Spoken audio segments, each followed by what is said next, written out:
Lady from Michigan, Mrs. Tlaib, is recognized for 5 minutes. Thank you so much, Chairwoman Maloney, for your courageous stance and also using the House Oversight Committee to take a deeper dive into the impact of what happened in Texas there, as well as across the country.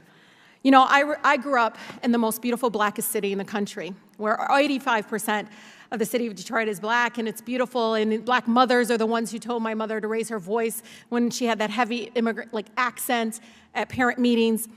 And you know, I'm sitting there listening to people pretending, disingenuously, honestly, that they actually care about the lives of my black neighbors. I always get emotional about this because I cannot believe that my colleagues who didn't even vote for the George Floyd Justice for Policing Act are talking about the fact that Planned Parenthood, which I believe is literally one of the only healthcare places and institutions like cities like mine.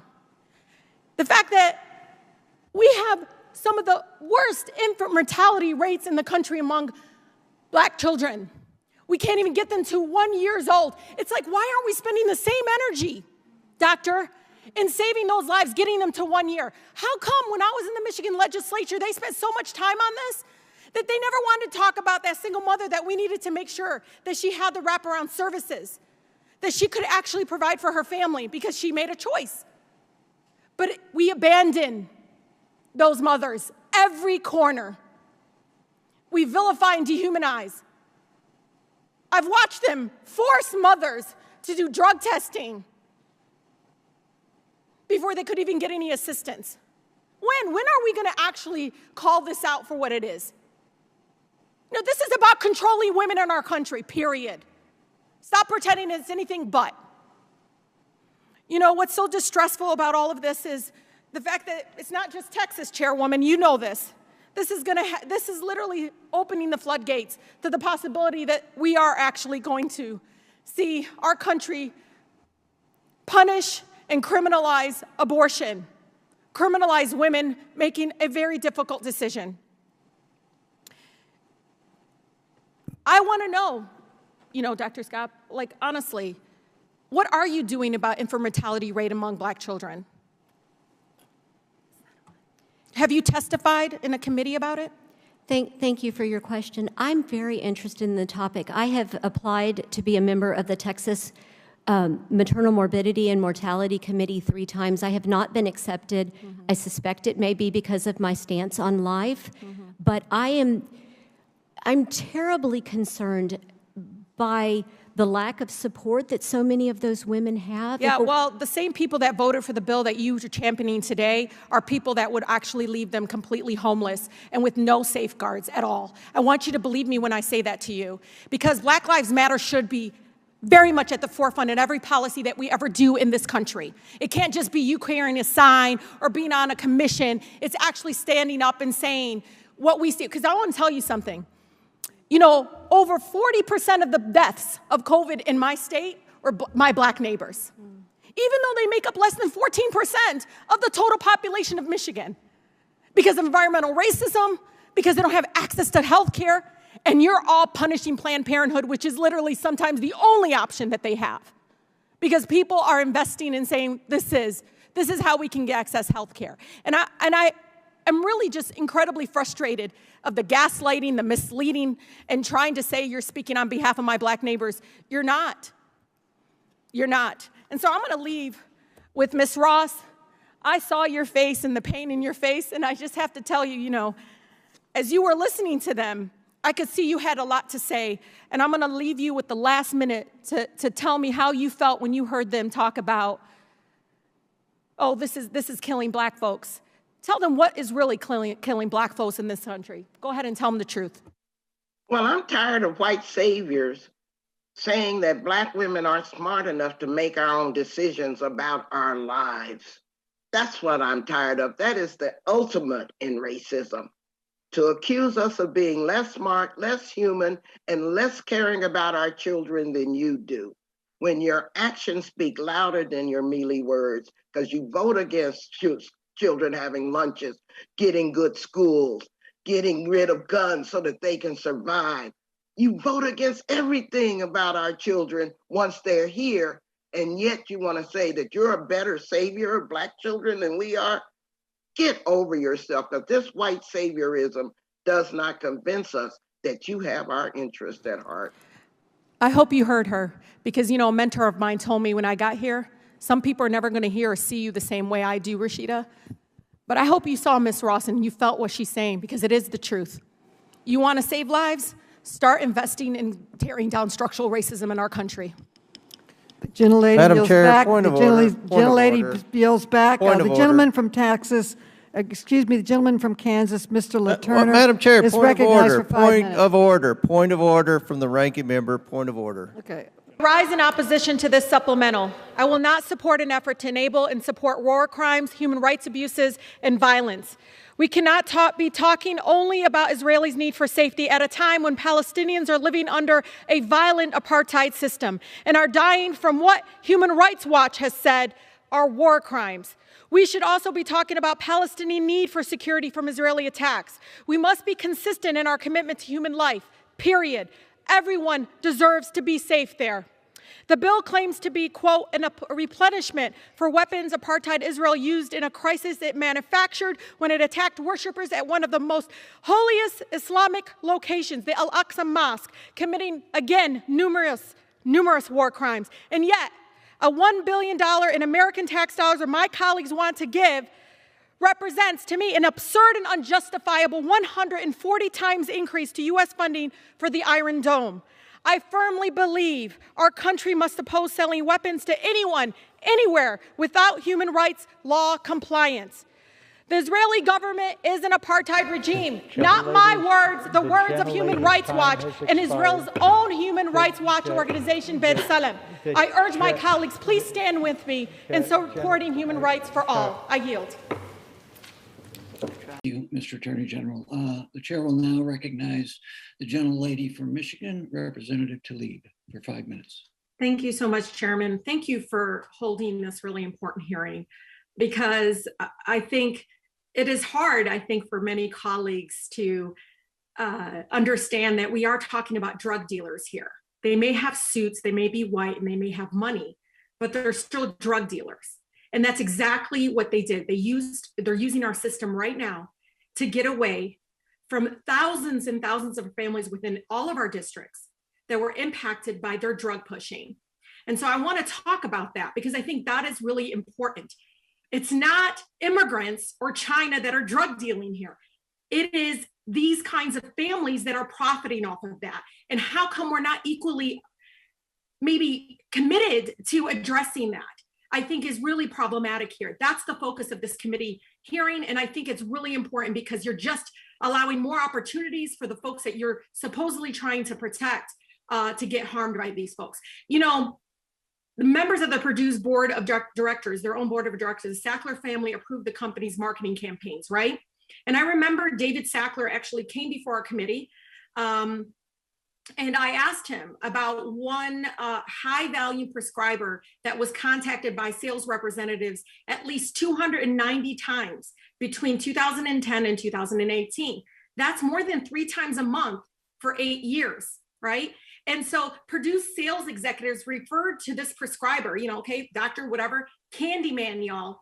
That was the name of the prescriber. They were by no means the only one.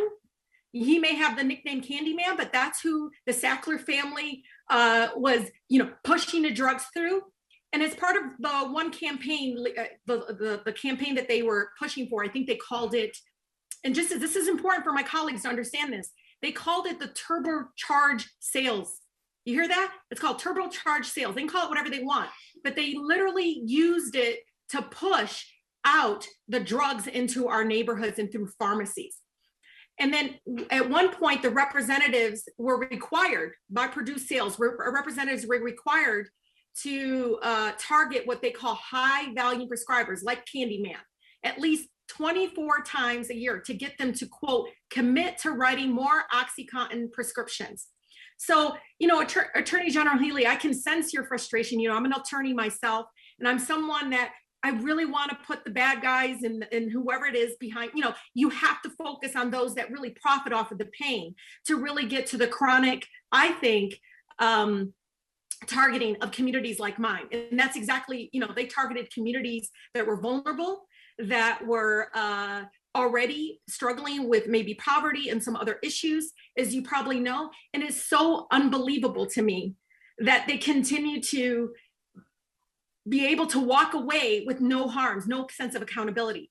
And so I want to hear from you. I mean, when you look at these kinds of cases and you see the drug pushing happening, I mean, what are things that we can be doing right now to push up against that? Because again, it is our residents that are directly impacted by it. Well, I thank you for your comment. And I'll just note that opioid overdoses and deaths are up nationally and up among communities of color. In Massachusetts, where I am, there was a 69% increase in opioid deaths among Black men last year alone. It is heartbreaking, and it's just yet another effect of this crisis. I also want to be really clear. There's been a lot of discussion about China. There's been a lot of discussion about Mexico. There's been a lot of discussion about synthetics being made elsewhere, brought here. Where did they learn that from? They learned that from the Sackler family.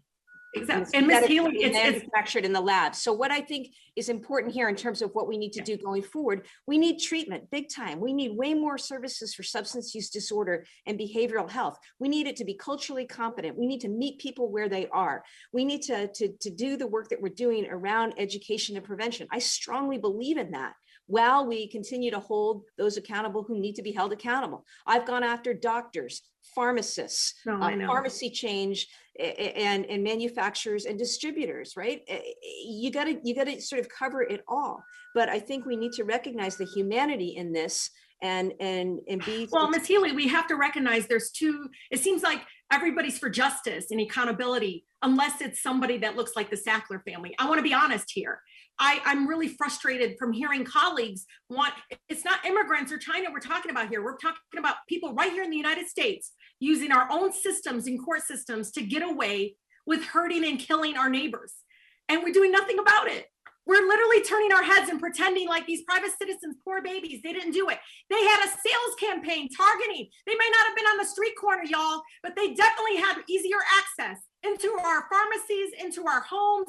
And we're turning our back and saying it's okay. They're private citizens and they're going to go through the court process. Well, guess what? It is set up in a different way to treat somebody like the Sackler family versus some of my residents that unjustly get targeted. And so you can hear my pain, but it was a long hearing of hearing people defending a family that hurt our neighbors, our residents. And this is generational trauma that they'll continue. And Chairman, I will yield, but it is so important to understand families will be impacted for generations to come. Generations, because we looked away. Thank you. And so with that, I yield. I feel your feelings. I really appreciate, Ms. Harris, you helping put a human face behind much of that's being discussed in this committee, and very, very important hearing. Civil asset forfeiture has been a major issue in my district. In 2017 alone, 400 of my residents, without being charged with a crime, like my colleague, lost their vehicles to Wayne County's Operation Push-Off. They didn't have the kind of resources that some of my colleagues have here. I mean, this is life-changing for them. The operation targeted disadvantaged communities, involved officers stopping individuals and seizing vehicles if they suspected, not proved, suspected that they've been involved in a crime. I find it extremely outrageous. A vehicle can be a lifeline for so many of my residents. Individuals who wanted to challenge these forfeitures could expect the process to take months or even years.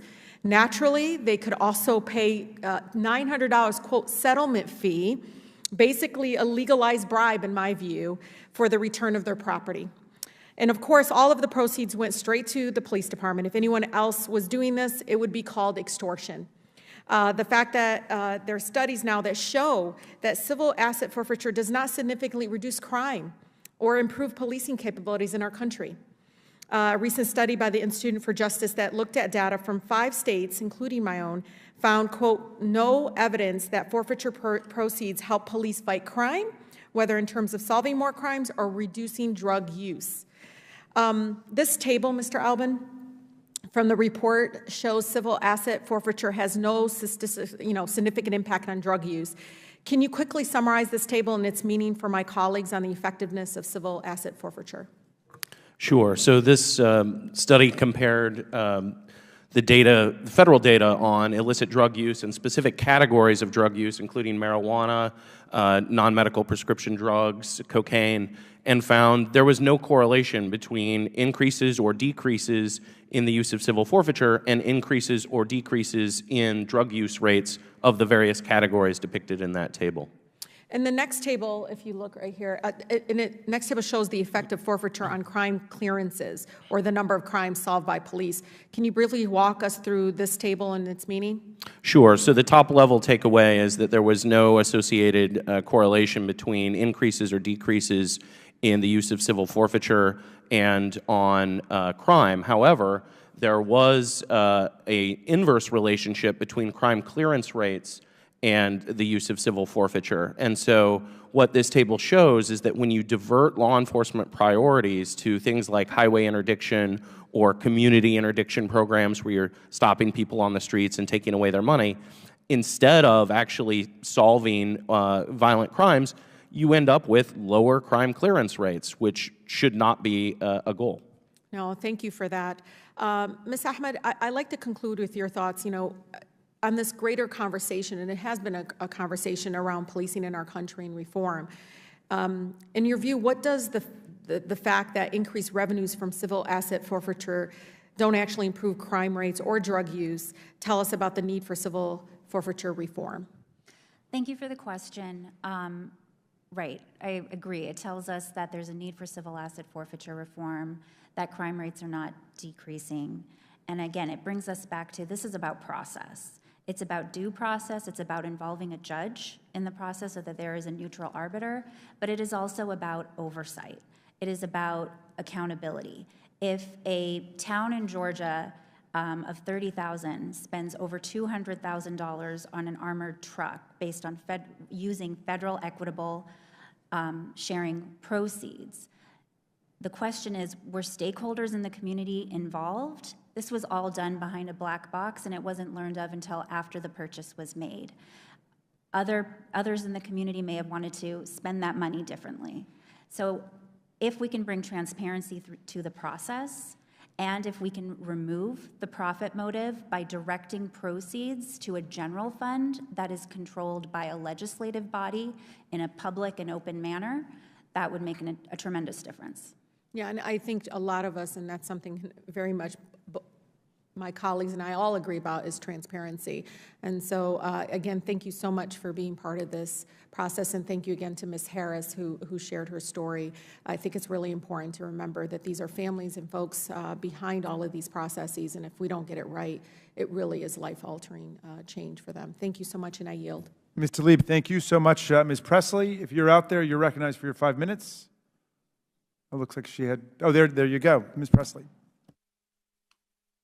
Thank you, Chairman Raskin, for convening today's hearing. But we can continue to talk about the contributions and the benefits of, immigrants and our immigrant neighbors. But I don't want to make it out so transient. Of course, there's an economic benefit. Many of my colleagues don't even realize most of their food on the table, most of the things that are done is from immigrant hands touching it. Most of it. You look around, everybody knows who's building our country. Everybody knows the agricultural community and industry relies on our immigrant neighbors. Everyone knows that. But they don't want to do that because they want somebody else to blame instead of my colleagues to focus on making a pathway to citizenship one much more humane. They're focused on blaming them for any economic downfall. Well, guess what? Poverty is increasing, not because of our immigrant neighbors, because we haven't been able to focus and put people before profits. Because we rather do tax breaks for billionaires instead of actually taking care of our neighbors. And then guess what? We try to go ahead and blame our brown and black communities for everything going wrong in their own neighborhoods. That's just not how it works. And I'm here because I also wanted to talk about Jacqueline, if I may. And Jacqueline was really wide-opening to me that what's going on at the border. She's a 7-year-old who died shortly after arriving to the United States in 2018. Jacqueline turned 7 years old, y'all, just on her 2,000-mile journey from the north through Mexico. She was given her first new pair of shoes for this journey.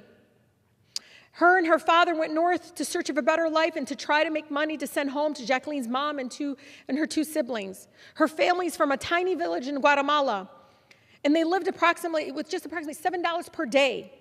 She's only one of 2 children to die in CPP custody that month alone. I say this because where is the morality when it comes to these beautiful children that are coming with their parents? Where is the morality and understanding that people are coming here for this better opportunity and we have no pathway? This broken immigration system is hurting all of us, and we need to wake up and understand that. My beautiful neighbors in Southwest Detroit, they always have my back. They're the ones who, when I got up in the morning, they knew where my kids were, what was going on in the community. They were so much anchored, and they still are anchored, just the intricate part of my neighborhood, of my community. When I look around, all I see is beauty, people that just want to live and thrive in our country. And I can show all kinds of economic benefit, but it's not enough, because a lot of people want to blame my immigrant neighbors for everything wrong. And everything wrong is not because of that, it's because you keep putting corporations before our people, period. That's it. You look at the budget, you see how much we're spending on defense versus how do we address infrastructure issues? How do we address the broken school education inequity in our education system? I mean, I have a school district right now where the majority of fountains have garbage bags over it because they have no clean water coming through our schools. Our kids don't have clean drinking water in schools. That's not because of all these things that they keep talking about, our broken immigration. No. If you look at what President Reagan did, President Bush, a number of folks have done, Clinton, all of them, if you look at what they did, they created some sort of pathway. It wasn't perfect. But this constant vilification needs to stop. It needs to stop because that's the lazy approach, y'all. That's the lazy approach in legislating in this country. Come on. I grew up here, and you know what Detroit in this beautiful black city taught me?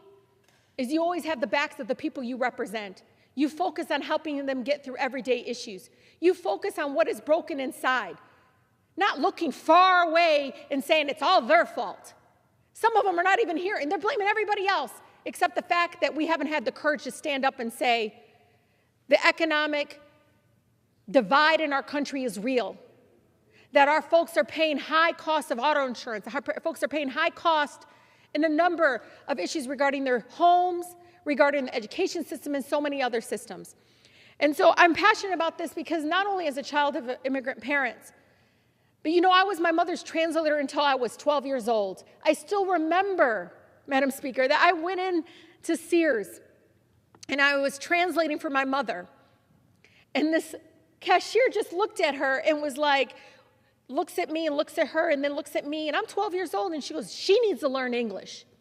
And I look and smile, and of course, the Southwest Detroit girl came out of me. My head did bop a little bit. And I said, excuse me, but I'm not translating what my mother, what you're saying to my mother. I'm translating what my mother wants to say to you. Why? Because even with her heavy accent, you are dehumanizing her. You are making her, othering her. You're making it like she's less than, even though she tries. And she beautifully speaks that English language. I feel like, my God, like, if anything, people should appreciate it more.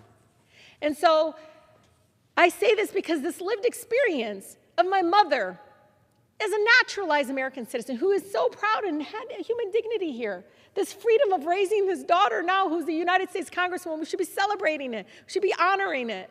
Instead, I know what's happening to her in the streets. People yelling at her to take off her hijab, vilifying her. That's what we're doing to our immigrant neighbors. The same ones who pick fruit and put it on our tables, who open and revive neighborhoods that have never seen life since they came to our communities. And I'm tired of it. I'm tired of them, folks, using fear-mongering rhetoric to create hate towards my immigrant neighbors. They're here because our country offers something that others don't. We should understand that. We should create a humane and fair, just immigration system, not one that hurts them and allows children to die, that targets women in detention centers, separates our families.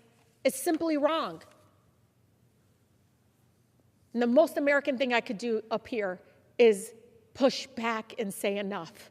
We are a nation of immigrants, all of us.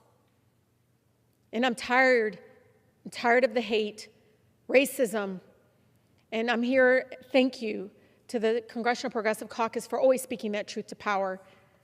And again, I yield to my good colleague from New Mexico. Thank you so much to Senator Mitch and Congresswoman Ilhan Omar for inviting us to come and speak to our indigenous communities here in Minnesota. It was heartbreaking yesterday to hear a mother break down in tears talking about the future for her daughters. It was heartbreaking to hear a 13-year-old speak about the fact that he has the right to live and to have access to wild rice, which gives him economic stability in a future. And so much of those stories, I think, are yet to be told in regards to Line 3 and the devastation to our tribes and the devastation to our land and our climate. I think it's really important that President Biden understands that this decision around being silent is devastating these communities. It is hurting them. And if anything, especially because the experience that we've had in Michigan is that Enbridge believes they're above the law. They're not. They are not above the law. They had a right to notice, which was flawed here. They had a right to be able to have their treaties abided by, and they weren't here. They had a right to understand exactly what was literally behind closed doors, what those decisions were being made, and they weren't. And these are families and communities that are fighting just like any of us are to a future, to a better quality of life, and so much more. And all of that is being cut short because corporate greed is coming, capitalism is coming before the livelihood of people that have lived off this land. I think it's important as I come into this space that I shared with all of you, our experience with Enbridge in Michigan. There is no safe way to do this work that they continue to say. I mean, we see it during their construction period, and we're going to continue to see it moving forward. This is unsafe.